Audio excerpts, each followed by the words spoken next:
Hello and welcome to this class, the Church Forests of Ethiopia. Now, what are they? What can be done to protect them? And what are the issues surrounding their preservation? We're going to find out today. We're going to learn a little bit about ecology. We're going to learn a lot about history.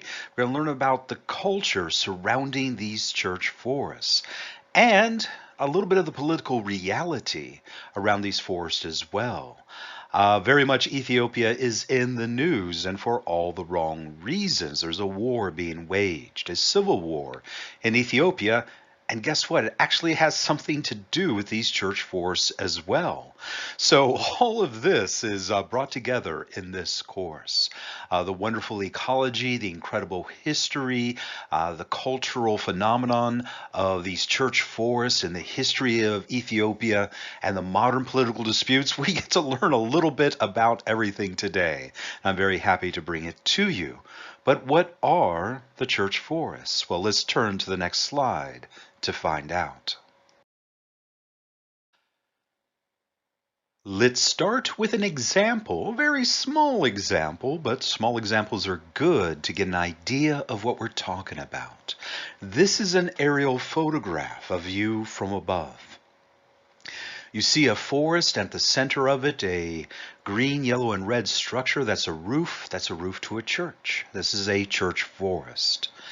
What I want you to notice first are the colors around it. It's surrounded by brown, a sea of arid ground. And this is the issue in Ethiopia. The only place you find forests are around churches. Every other tree in Ethiopia, pretty much, at least native forests, have been cut down. There's very few trees in the landscape other than that which you find around the church itself. Now, this is an issue because Ethiopia has suffered famines, has suffered droughts, and trees are what keep the ground, keep the humidity in the ground, keep the ground available for agriculture, keep the water in the soil itself. So with the disappearance of the trees comes droughts and famines. And so the hopes for regreening Ethiopia lie in the fact of why are these trees protected? And what can be done to encourage more forests?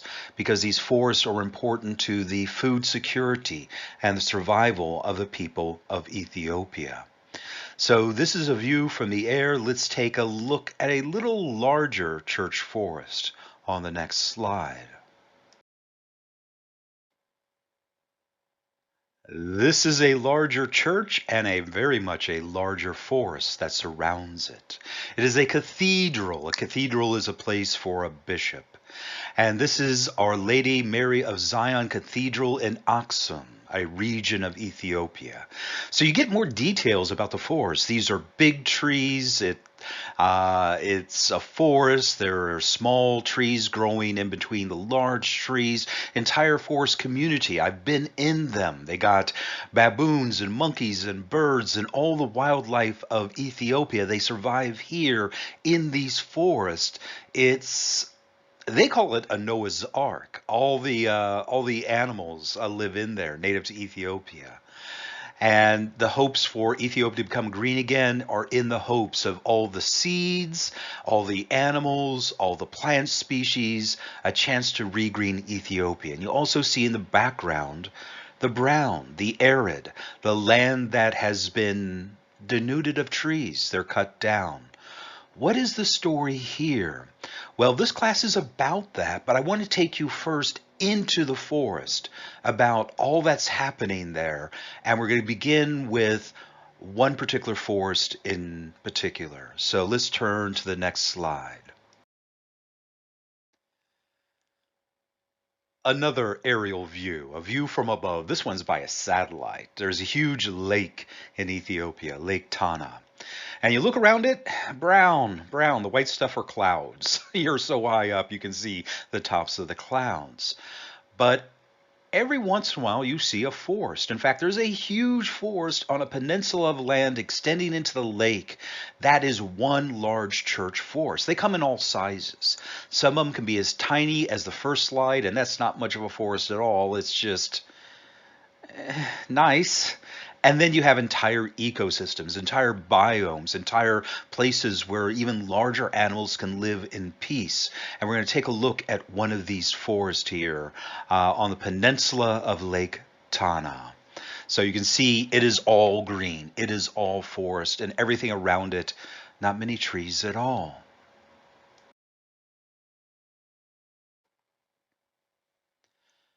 A view of the forest from the ground itself on the right, and a different sort of map on the left. So you see Lake Tana, this entire peninsula, the Zege Peninsula, is one large forest. It actually contains 10 monasteries.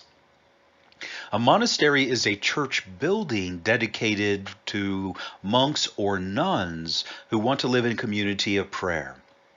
So it's also part of the church forest phenomenon. It's also other ecclesial buildings, such as monasteries.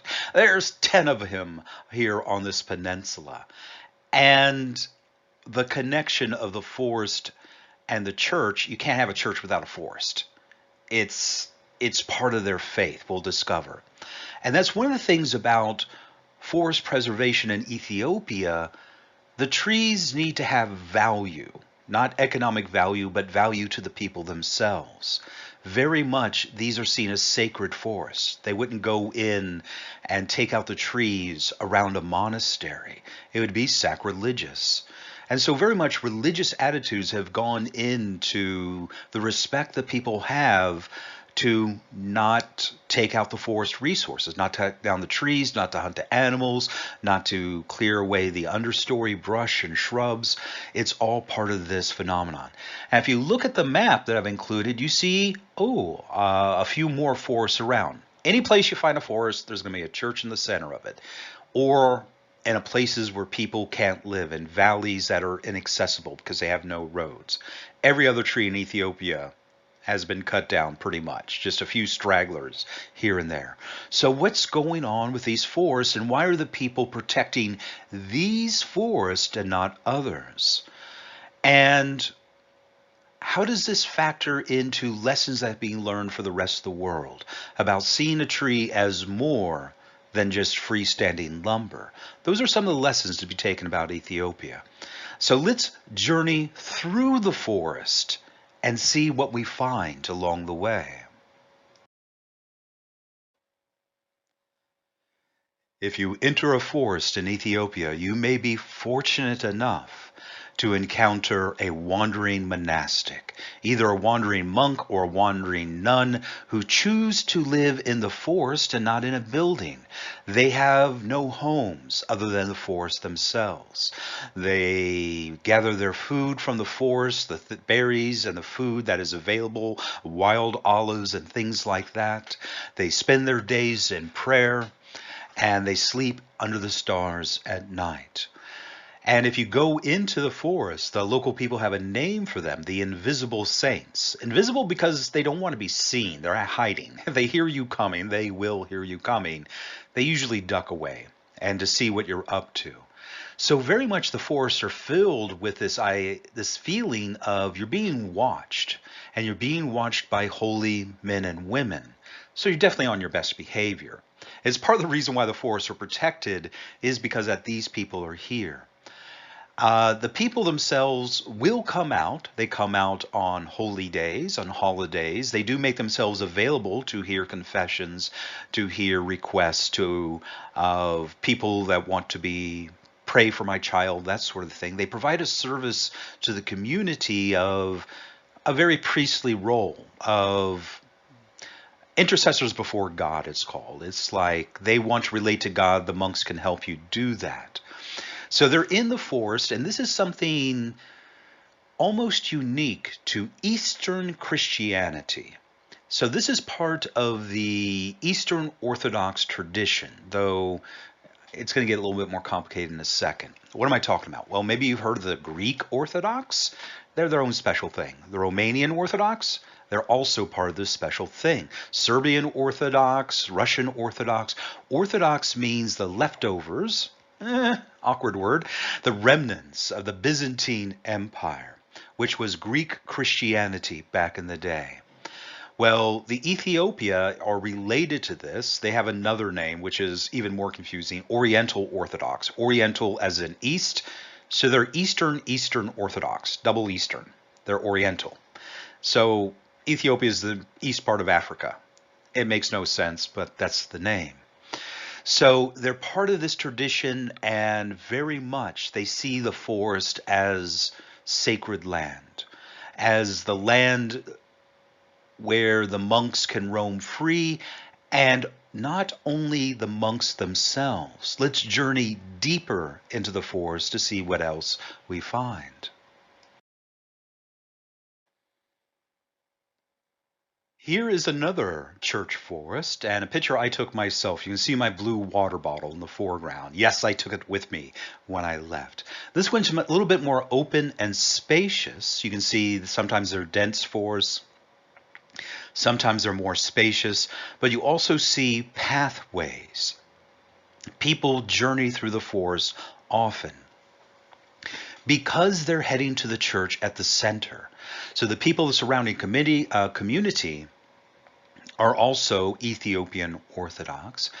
They travel through the forest to get to the church, and traveling through the forest is part of their experience of religion. It is in the shade, it is beautiful, there is bird song. It gets them in the right attitude and space in order to have an experience at church. Let's get closer to the church itself.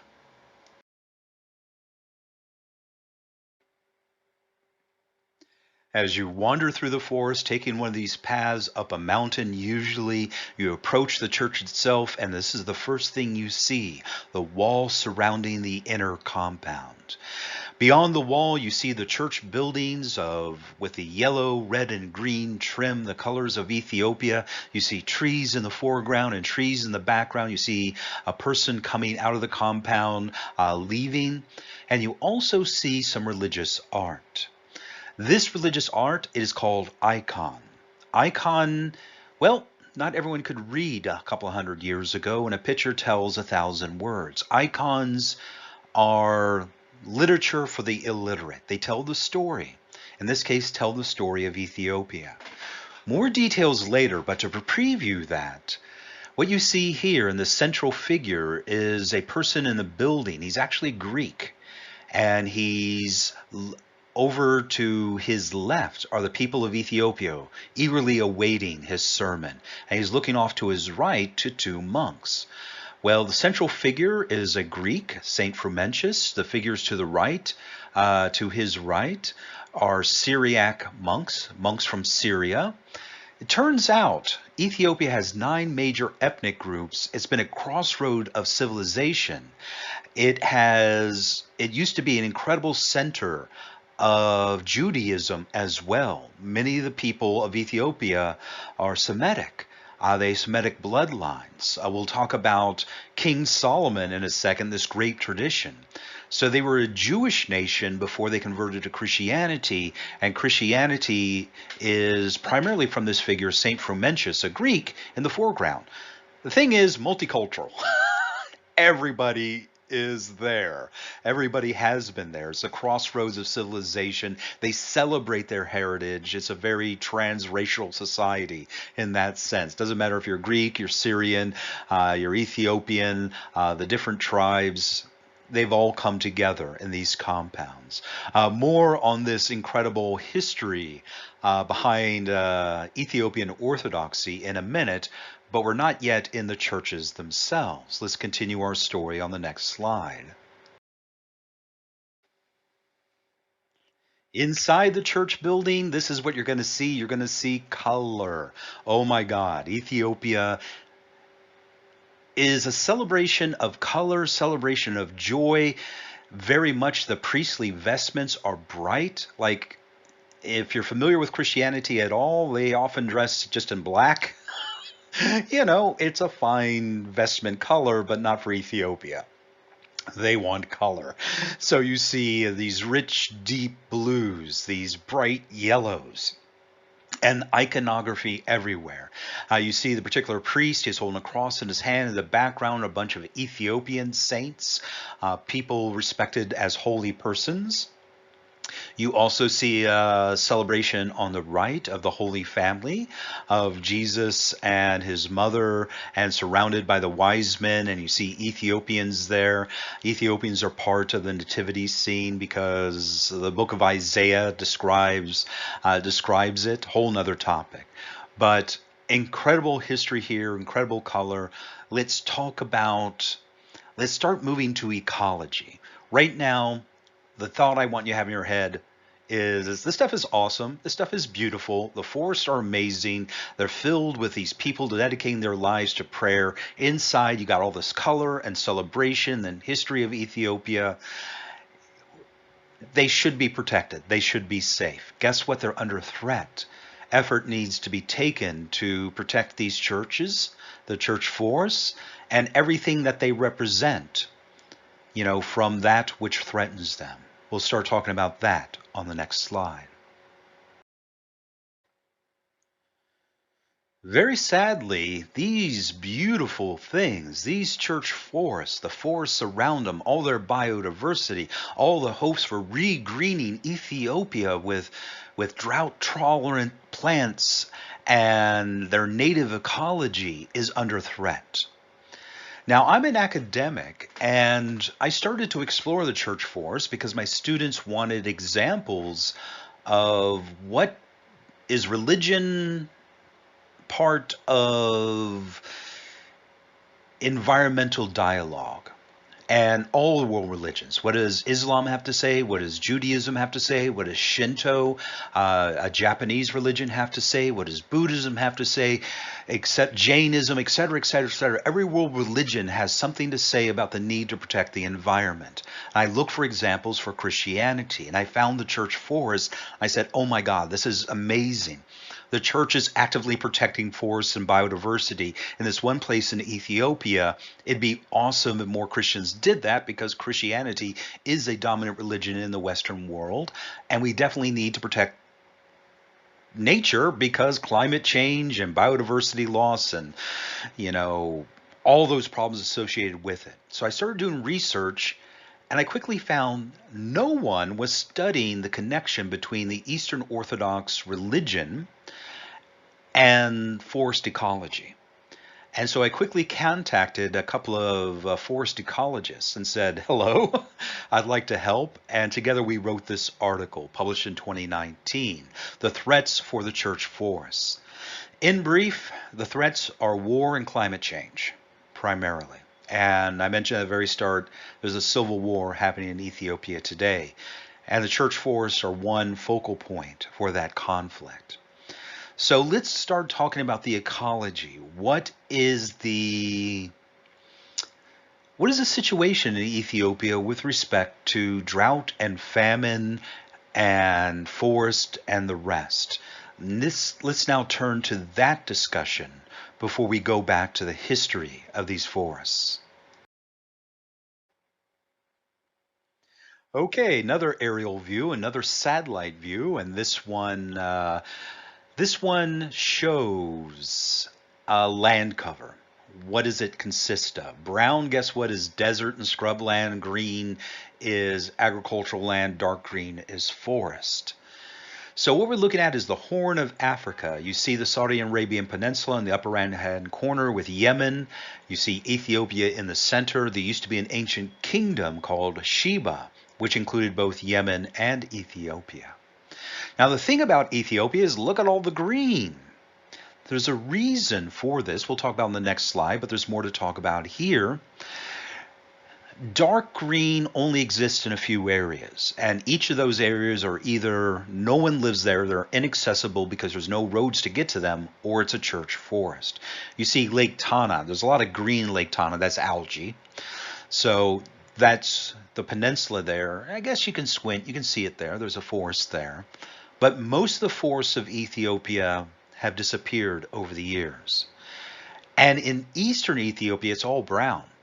There's actually, Ethiopia is one nation with two histories.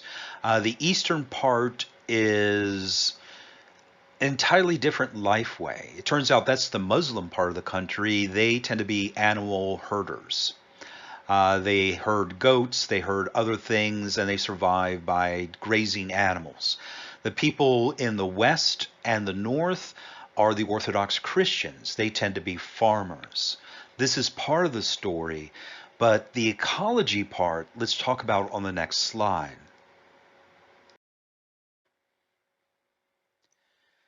Two pictures on the screen. The one on the left shows what Ethiopia used to look like 1,000 years ago. It was all forests. It was all forests. Now, the reason why they're forests in the west and not in the east is because the mountains. This is a topographical map. You can see where the highland is. It's basically the bumpy stuff. What mountains do, air, when it has to go up and over a mountain, as it's going up the mountain, the temperature drops and the ability of the air to hold moisture decreases, which means it only rains on one side of a mountain. When it gets to the other side of the mountain, it's dry air. So air pushed up a mountain, squeezes like a sponge, the water comes out, flows over the top of the mountain, comes down as dry air. All the water falls on one side of the mountain. That means Western Ethiopia used to be one giant forest because it got lots and lots and lots and lots of rain. Well, what happened to the forest? Well, look at the picture on the right. Forest is lumber, it is firewood, it is construction material, it is exports. Ethiopia doesn't have a lot in the way of things to sell to an international market. Forest used to be one of them. And so very much Europe and Asia wanted forest products. They cut down all their trees. And that left the land vulnerable. Without the trees to shade the ground, the water evaporates and the ground dries out and becomes desert. So the more trees they chopped down, the more arid Ethiopia became. And the more arid it became, the harder it was to grow agriculture. And the harder that it became to grow agriculture, the more likely you would have a famine when the crops failed. Ethiopia's had a number of incredible famines. In the 1980s, it was so great, they literally, it's a thing. It was called Live Aid 1985. In England, they had a worldwide rock concert to raise money to help the starving people of Ethiopia. But that was a one-time fix. There are still problems with Ethiopia. So they don't have enough trees, and the only trees they have left are around the church forests, and they need more trees. What to do about it is the question. Well, let's look at the wrong answer on the next slide.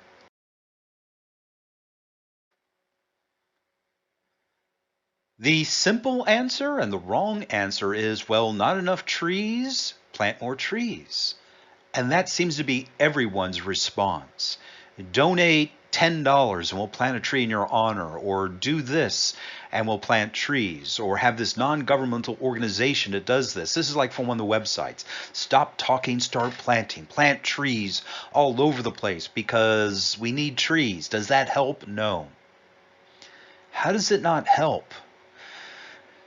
Couple of reasons. One, they're planting wrong trees. The trees you plant are the trees that are easy to grow in nurseries. Nurseries are places that grow seeds to seedlings that you can then ship by the thousands to a particular area.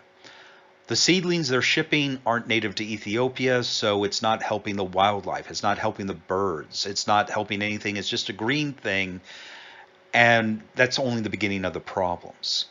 They're planting wrong trees. Next thing, if you grow a tree in a pot, where do the roots go? Well, they go in a circle. They can't grow outward because plastic pot. They just grow around in a circle. And so you plant a seedling in the ground with circular roots. The roots never reach outward to make the tree stable in wind. When the tree gets too big, the tree falls over. It just dies. Once it gets a certain height, it's top heavy. It falls over. It's called girdling. The roots only grow in a circle. The tree can't live. So it's totally useless. Next thing is, a bunch of Ethiopians see a bunch of foreigners come to their country, plant a bunch of trees. They say, thanks. Wait for them to leave and say, we need some firewood. They chop down the tree because it's just like a bottle of water. You planted it here, but we need it. There's no ethic of care. There's nothing about the tree to make it special to keep it, and if you have an immediate need like firewood, you chop down the tree because I guess, the foreigners are going to come in and plant more trees eventually. It's not a solution to the problem. It's a waste of a lot of money. In fact, when I was in conference in Ethiopia, one of my colleagues, kept asking. They said they planted 1 billion trees in Ethiopia. Show me one. She kept saying, I'm here. Whoa. Everyone's looking at us. But yeah, true. It's a way to turn a lot of money from a lot of caring people into money disappearing and not helping the people at all. So planting trees don't help a whole lot. The church forests, on the other hand, growing them outward is an easier thing. Basically, you take the outer wall and expand it. Let's take it out another 100 meters and build a wall out there. Then the forest can grow to that limit. Then you just keep growing it. And everyone will respect that forest, not chop down the trees, because wandering monks, because of the church itself, because their incredible history of respecting native trees in Ethiopia. More information on that in a minute. But let's talk more about famine and one of the threats of Ethiopia on the next slide.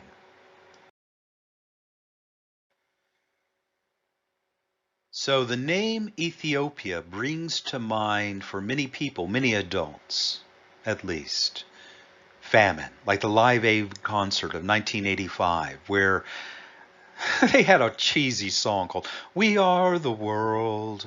You'll be happy never to hear that song. My apologies for singing a bar from it. But they raised millions of dollars for starving Ethiopian children. And the irony of it all is Ethiopia was a net food exporter at the time. What's going on here? So let's look at the map. Basically, green is good, brown is bad, gray is neutral.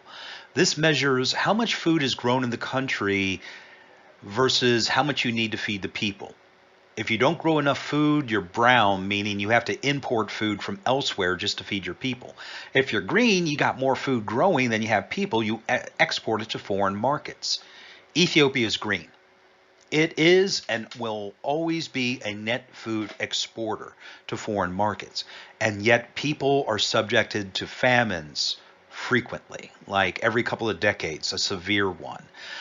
There's probably going to be another one in Ethiopia because the war in Ukraine is disrupting grain exports to Ethiopia, and there'll be famine as a result of that. So how can Ethiopia be growing more food than it needs and yet have the people starve? This is a very important thing to realize about Ethiopia, and I talk about it on the next slide. This is what Ethiopia grows for export: coffee. It was decided basically by global foreign powers that every nation should specialize in what it's best in, and therefore use their best products for export in order to get the money to buy the things they can't do as well or that they need. And the famous example is wine in Portugal. Best wine in the world, Portuguese should specialize in wine. And the English should specialize in textiles, like fine wool, and sell that on the open market. And foreign powers looked at Ethiopia, the birthplace of coffee. It grows the best coffee in the world. You have some people argue that Guatemala does it. Well, let's just say Ethiopia is one of the best coffees in the world. So very much foreign nations, globalized powers, wants Ethiopia to specialize in what they're best at: coffee. So millions upon millions upon millions of acres of land is dedicated to coffee production for coffee export. Yeah, coffee's not helping you if you're starving to death. It is one of the weirdest ironies in the world. Ethiopia, subject to famines, has a lot of its land dedicated to producing coffee beans, and it's not helping the Ethiopians a whole lot. And this is also compounded by the fact selling coffee beans will never make you rich. Being a coffee importer or coffee roaster or coffee wholesaler or coffee seller will make you rich. But the actual farmers with the plants, the buyers sit back and say, I just need this type of coffee bean. and I can get it from Costa Rica, I can get it from Guatemala, I can get it from Ethiopia, and they have them fight to give it for the lowest prices. So Ethiopia is selling incredible amounts of coffee at incredibly low prices so the rest of the world can enjoy coffee at very cheap prices, and the Ethiopians never get rich enough to buy enough wheat and other foods for the actual people to eat. It works out really well for people who drink coffee. It works out terribly well in the worst sort of way for the Ethiopians themselves. Most of their land is dedicated to coffee production. It's frustrating. They need to specialize in other things, but one of the tragedies that happen is that foreign aid. Okay, we're going to give you X amount of hundred of metric tons of wheat so you don't starve, but in exchange you must do something for us. Grow more coffee. Literally part of the exchange agreements to help Ethiopians from starving is the demand of Western nations to grow more coffee so Western nations can have cheap coffee, always. So they're really trapped in a cycle of not being able to help themselves and always being forced to grow more coffee and never getting rich because of that. What they need to be growing, I'll show you on the next slide. Coffee's nice, coffee's wonderful, but coffee's not food, not really. Ethiopians have their own traditional foods, their own products that have fed the nation for millennia. And they need to grow more of this, but much of this land that used to grow teff and inset has been turned over to coffee production. But this is what Ethiopians traditionally have eaten as the foundation of their diet. Inset, the heart of the plant, they harvest, it's basically carbohydrates. Think of it as flour. And that little cereal grass teff, that is used to make injera. We'll talk about injera on the next screen. The little tiny seeds, you get a bunch of them together, grind it up, guess what? It's flour. It can feed a nation, it should feed a nation, it's not feeding a nation because they're growing coffee instead. Which raises the question, a great important question, well, not so important, but still a great question. What is traditional Ethiopian food? Oh my. If you don't know, let me tell you. So if you ever have a chance to eat at an Ethiopian restaurant, do. It's awesome, it's spicy, but I love spicy and it's awesome. So what are you looking at here?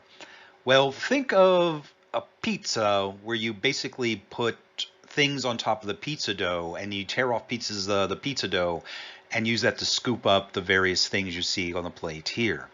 So the pizza dough is the injera. It's a bread made from teff flour and that forms the bottom. They have little rolly bits that you unroll and you just pick up various lentils and spinach, all seasoned a different way.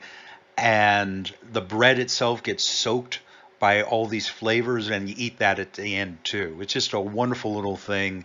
If you have a chance to eat at an Ethiopian restaurant, this is what the food will like, and it's absolutely delicious. It's absolutely wonderful. Let us look at the relationship between the church forests and agriculture and how you need the church forests in order to have lands to produce food for the community. So an aerial view, but this one's from a helicopter. Now, all the brown you see in the air is dust. That's not good. The dust came from the land. The land is dusty because the land is dry, which means your soil is being blown up into the air. Not good. So the forest is on a mountain. Often churches are on top of mountains because of high places. Very much religion. Getting close to God sometimes means going up in elevation. Mount Zion in Jerusalem was a little hill. You had to go uphill. They often choose mountains to build churches. There's a church on top of that mountain, a giant forest around it. And around that, an agricultural community that is dependent on that forest because plants need pollinators. Pollinators to spread pollen from plant to plant. Little insects do this. They live in the forest, they visit the farmlands. So agricultural productivity is very much dependent on this forest. In addition, the forest will shade streams and rivers, keep that water from evaporating, make more water available to the farms, and a bunch of other services. We'll talk ecological services. I'm using air quotes around services because that's what an ecologist will say. Things a forest does for you is a service. It does it not consciously, but it does a lot of good things. Some of those things we'll talk about on the next slide. In terms of agriculture, the forests are necessary to shade rivers and ponds to keep that water from evaporating in the sunlight. The shade does that. They are windbreaks that it keeps the wind from carrying up the dust from the soil. They get trapped in the forest and it washes back down. A windbreak stops the wind, knocks the dust out of the air. More forest, the better for that. You need habitat for all the insects that will pollinate the agricultural lands. In addition, it is what ecologists will say is a biodiversity hotspot, meaning the only place left. Very high concentration of biodiversity of plants that can survive drought. So all those trees they import from elsewhere that die after they plant them, well, those trees don't know how to survive in Ethiopia. The trees that know how to survive in Ethiopia are the ones that evolved in Ethiopia. They can handle the dry spell. Well, those trees, they're only exist in these forests. They have the seeds you can use to plant elsewhere. And they also have other plants, drought-tolerant species needed for traditional crops. It is everything you need to make Ethiopia paradise once again.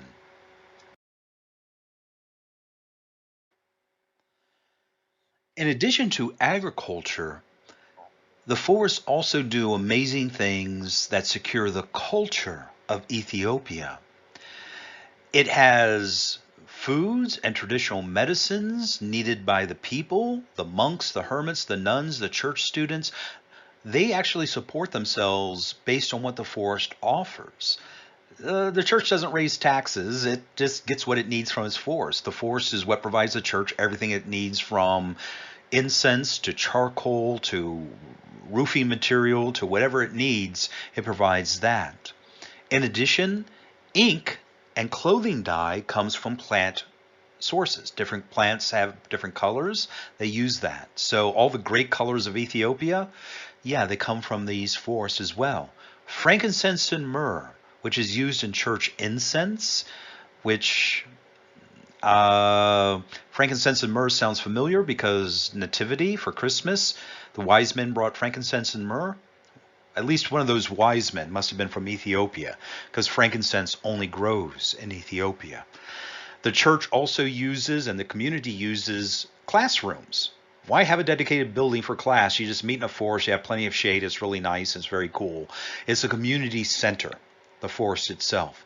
People have their celebrations, their holidays, all within the forest. The monks and the nuns use it as their place of worship. And very important, a little later on, we'll talk about this is where monks, nuns, and priests are buried. It's holy ground, made extra holy because it has the body of holy people buried in it for centuries, so no one desecrates a forest. It would be like doing something terrible to a priest's grave or something like that. And we're going to see in a minute, it has a lot to do with how the Ethiopian Orthodox religion sees nature in their worldview. And this became my research interest. Of all the places in the world, why are these forests being protected? Because they're sacred. And they're sacred because it has something to do with how they see their Christianity. And that could be a lesson for other Christians to maybe have a more sacrilegious attitude toward their forest. Maybe there's something Ethiopians can teach Western nations about the care of nature. So let's start getting into that discussion. So what is Ethiopian Orthodox Christianity? It is both incredibly unique, but also common to anyone who calls themselves Christian. It is unique because of the crossroads of civilization, of Syria, of Greece, of Africa. coming together in a uniquely joyful expression of the faith. Here you see an Ethiopian Orthodox priest basically glowing with joy and happiness and color and pink and yellows. It's a fascinating religion. It has an incredible history behind it, which makes the forest very much important just in people who like world history, because the story of Ethiopia is rather unique.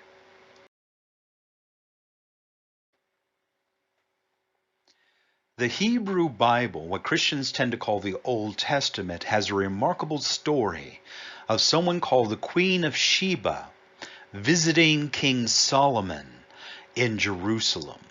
And the Hebrew Bibles say she had for him hard questions because he was widely known as for his wisdom, and she was impressed with his answers. So the Queen of Sheba came from Ethiopia, and she came to see what this great leader of Jerusalem, what he was like, King Solomon. She was very impressed with him. Apparently, he was very impressed with her because, according to Ethiopian tradition, she went back to Ethiopia with a present from King Solomon, a child. She went back pregnant. According to Ethiopian tradition, she would give birth, the Queen of Sheba, to Menelik the first Solomonic emperor of Ethiopia, meaning he's a child of King Solomon, Menelik the First. No way of proving that, but no way of disproving that either. We do know Ethiopia becomes a center of Judaism, actually a really large center of Judaism, that until the creation of the nation of Israel itself, where most of Beta Israel, the Jews live in Ethiopia, would move to Israel, it was one of the great centers of Judaism in the ancient world. So obviously there was some contact between the two. Whether or not it produced Menelik the First, well, history knows the answers, we don't. So he will begin in Ethiopia what is known as the Solomonic dynasty, that all the emperors of Ethiopia would be descendants of Menelik the First and be part of this dynasty that heralded Judaism as a religion of the people. That would change over time, or at least become more inclusive, as we'll see.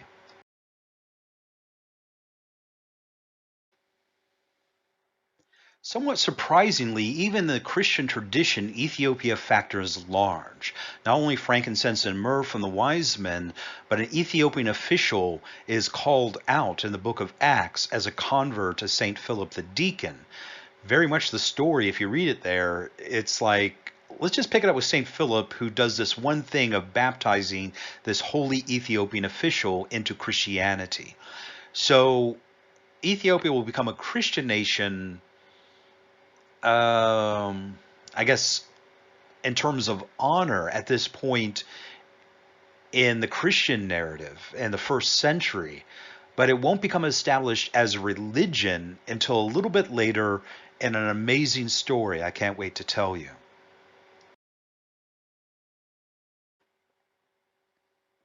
But first, a little bit of a bigger picture about the story of Christianity in Africa. It has been there from the beginning, according to history and legend and tradition. Mark the Apostle, the writer of the Gospel of Mark, would go to Africa, particularly Alexandria, Egypt, to start that church. Well, Alexandrian Christianity, there'll be a huge fight within the Christian church in the year 451. And it will result in a fracture of the church between Eastern Orthodoxy and the Oriental Orthodox. Oriental meaning east of east. It's a terrible name. So Oriental Orthodoxy in Egypt would be known by the name of Coptic. Coptic is just basically a word that means Egyptian. Egyptian Coptic Christianity would eventually make its way down to Ethiopia in a story I'm about to tell you. So The Oriental Orthodox of Ethiopia call themselves the Tewahedo Church. Tewahedo is a confession of the faith relating to the natures of Jesus and God and Trinity and a whole other set of questions. But the official name is Orthodox Tewahedo Church. Very much as a aside, not important to anything other than this is where it connects to the story. The Rastafarian religion of Jamaica sees the last emperor of Ethiopia, Haile Selassie I, as the leader of the Rastafarian church. And Haile Selassie I, was an Orthodox Christian. People in Ethiopia are like, okay, it's a Jamaican religion. There's a little bit of it in Kenya, none of it's in Ethiopia, but for basically, Haile Selassie I is seen as a hero because he resisted colonialism. He was never conquered, except in the late or mid-1970s by a Marxist revolution. But he wasn't taken over by foreign powers. So I think that's why the Rastafarians look at him as a hero.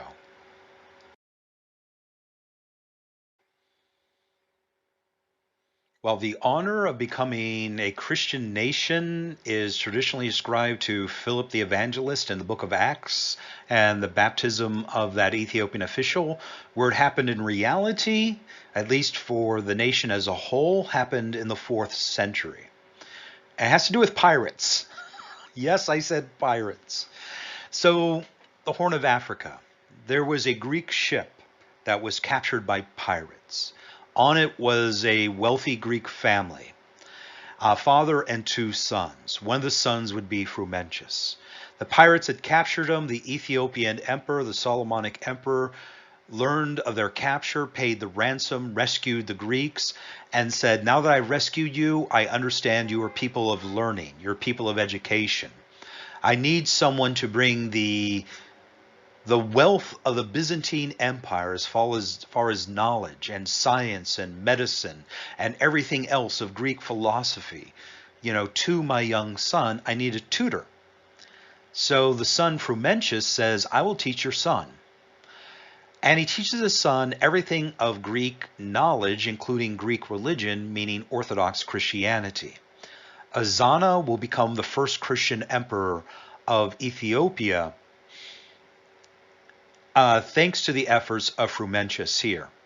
So after he educates the son takes power. He says, I need to take a trip here. And so Zana says, fine.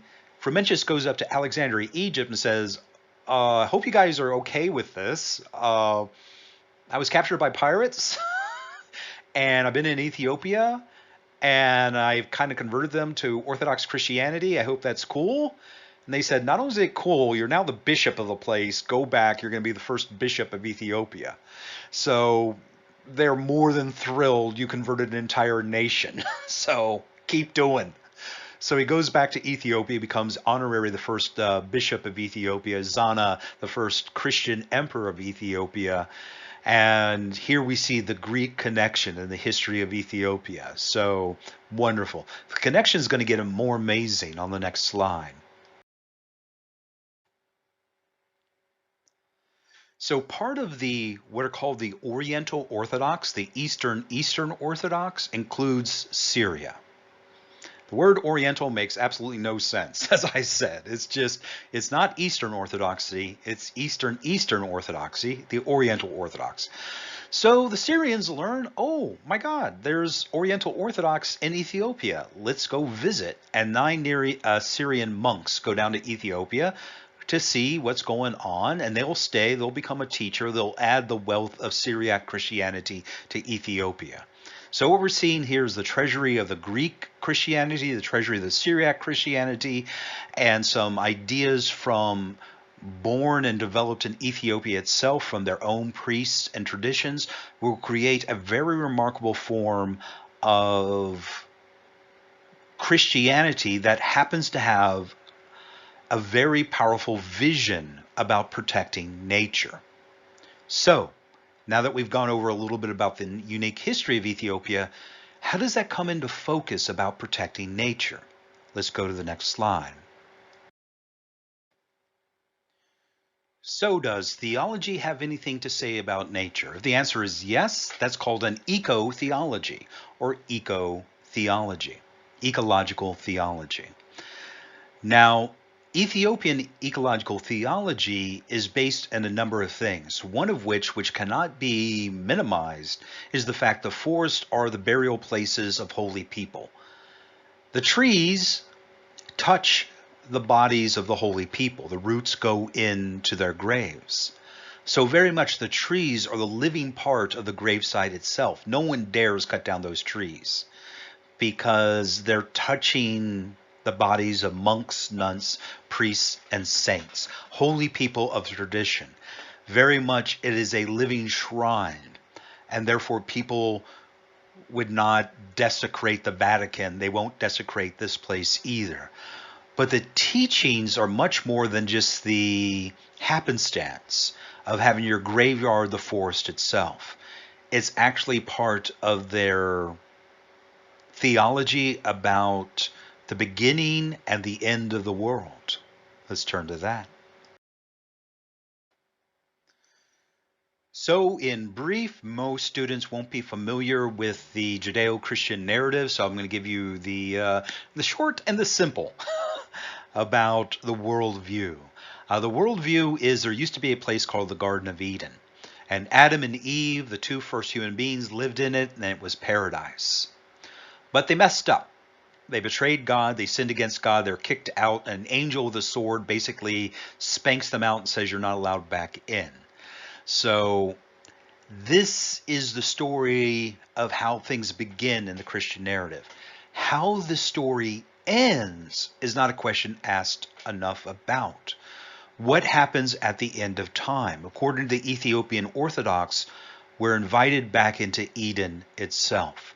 The church forests, in brief, are seen as an ark, a literal ark containing all the wildlife of the world that is going to be part of the restored Eden. Eden is coming back. We're going to live in paradise, and the forest is a remembrance of the paradise we lost. I'm going to give you an example of their theology on the next two slides about how powerful this worldview is. Twice a year, the Ethiopians celebrate the exaltation of the cross. It's part of the Christian tradition of the cross of Jesus. And as part of their celebration, this is part of the religious service of what the people say together as a group, and it teaches them about their faith, about their history, and about their hopes and their dreams. And this is about a restored Eden coming from the seeds of this world, and particularly the church forest, the praises of the cross. So the people sing, "O you," speaking about Jesus, "who removed the spear of fire by your cross from the hands of seraphim." Seraphim is a type of angel guarding paradise. "And the lightning sword from the hands of cherubim," another type of angel guarding paradise, "who were guarding the gate of paradise and allowed Adam to enter the courtyard of paradise from which he was expelled. Allow me to enter into the inheritance of the saints, for I am your servant." End quote. So the idea here is Adam and Eve were kicked out of the Garden of Eden, paradise, but they're welcomed back after Jesus on Easter Sunday comes back. And that the people of Ethiopia pray, "May I also enter into paradise when the kingdom of God is fully revealed." More on the next slide about this idea of Eden is this world, not a different world. So more from the praises of the cross liturgical service. A couple of phrases I picked out here and there that speak about something ecological. "O wood," this speaking of the cross, "O wood of the cross, which became a crown for the trees of paradise and honor for the trees of the wilderness." So very much the trees of this world are seen as a hope for the paradise to return. O wood of the cross, which is the boast of the whole world, O wood which sanctify the earth, sign the heavens, and bless the whole world with the blessing of the Father, the Son, and the Holy Spirit. In short, it's not an accident that every church has a forest around it, because the forest is the promise of the Eden to return with God's kingdom, and in the meantime, they're keeping the ark alive. They're keeping the animals alive, they're keeping the plants alive, they're keeping all of this ready for a new world to be reseeded, rather literally, with the plants and animals of Eden. And they see themselves as caretakers of it. So it's a beautiful eco-theology coming from an amazing tradition that combines Syriac, Greek, and traditional Ethiopian traditions in a very powerful statement that protects forests even in the midst of drought and famine. They won't cut down these trees because these trees are for the hope, not only for regreening Ethiopia, but their vision of a better world to come. So of all the places in the world, a very strong sense of protecting nature can be found in Ethiopia. But the two threats to these forests are climate change, because that's only making things worse as far as drier, more arid, more desert, and more famine, and war. So a few words in closing about the war currently raging in Ethiopia. As I said, there are 9 major ethnic groups in Ethiopia, but they don't all get along.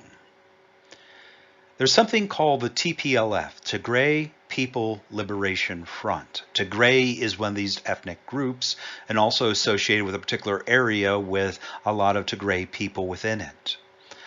There's a lot of unfortunate history that impacts politics today. The Tigray people feel that another ethnic group, the Amhara, have always gotten the best of everything. They've been the most advantaged by every government, particularly under Haile Selassie I. They feel persecuted, they feel disadvantaged, and they formed basically a militia group called the TPLF. They sound like a terrorist group. A lot of people say, yeah, that's exactly it. And you see here a headline from their news: TPLF declares war on the Ethiopian Orthodox Church. This is a real news article. And they actually meant declaring war on the church itself, because even though the Tigray people are historically Orthodox Christians themselves, their leadership tended to be more atheistic, more of in line with the former Marxist Derg that ruled Ethiopia after the overthrow of Haile Selassie I. And the TPLF, looking for money, has looked at church lands as something that can be sold or leased to foreign interests, such as China or Europe wanting to tear down all the trees and plant sugar plantations or food plantations for their own domestic needs. China's all over Ethiopia to grow food for China. Not to help out any Ethiopians, but they'll pay a little bit of money. And with that money, the TPLF funded their militia to buy lots of weapons that would eventually erupt in civil war. So the church lands are seen as undeveloped lands that could be sold to foreign interests for massive agricultural products that won't help Ethiopians, but it's a great way to generate money. And it's not a war of words, as we'll see on the next slide. So one of the flashpoints of the war that would erupt, a civil war between particularly the Tigray and the Amhara, which is one of the most, I guess, powerful forces of the coalition government running Ethiopia. It's a federal government. Everyone's represented, including the Tigray people, but they don't see it that way. So yeah, you can read the headlines themselves. They have been brutalizing the church and the people of the forest in order to clear the lands, in order to sell it for sugar development. I think in this case, the sugar development was both for Europe. They're going to buy sugar and they're going to use the excess products for ethanol for green fuels, ironically. But they're abusing monks and nuns on these lands in order to get those lands developed for foreign interest. Again, it doesn't help the people at all. The government officials get a little bit of money to buy weapons. That's all. So in November of the year 2020, it became a real war. The TPLF became convinced the federal government was about to attack them, so they attacked first. The thing about Ethiopia is news is always half rumor and half truth. And all that can be said is the TPLF was convinced they were about to be attacked, so they attacked first. The federal government says, no, we weren't going to attack at all. But they attacked a number of Amara villages and bases, and it started a war that continues to the present day. A war with human rights abuses that the UN says is basically, well, oh my God, crimes against humanity. We'll just leave it at that. And it's still going on. The next two slides will reveal. There have been a number of ceasefires. There's been a number of temporary agreements, but it still continues.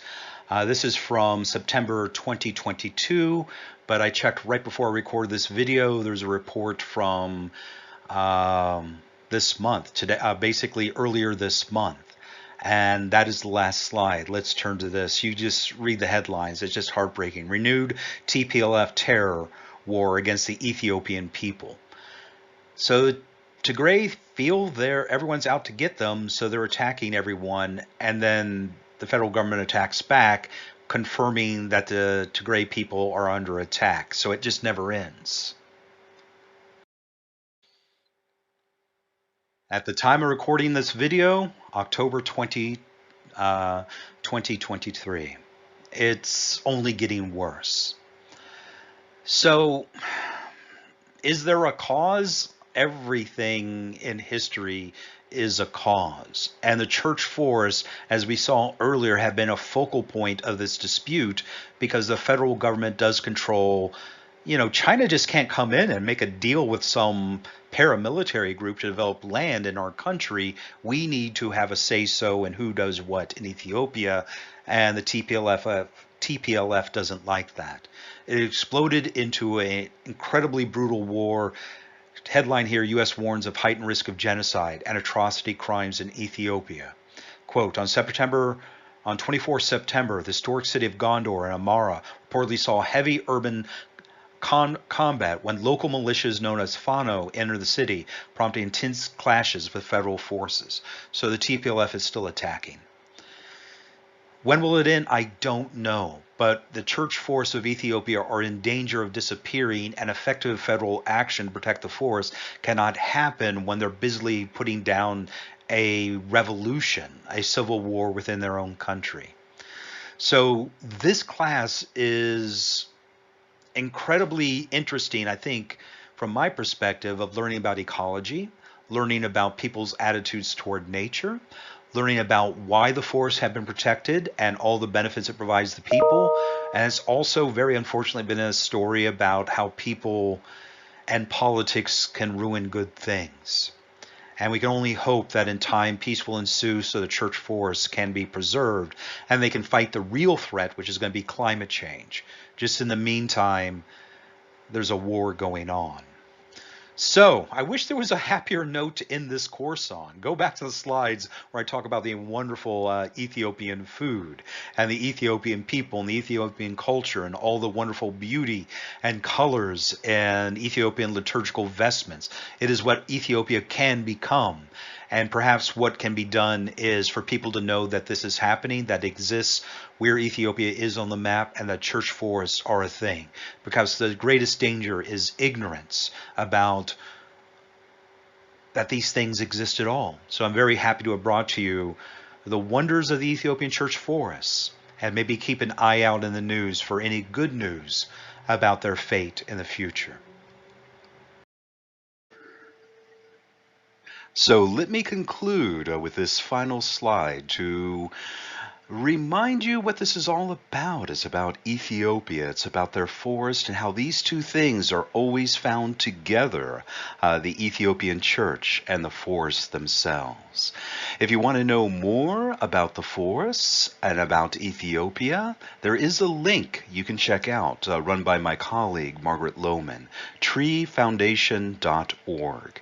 If you want to know more, you have that, and I'm very happy you took this class to learn a little bit about world history and ecology.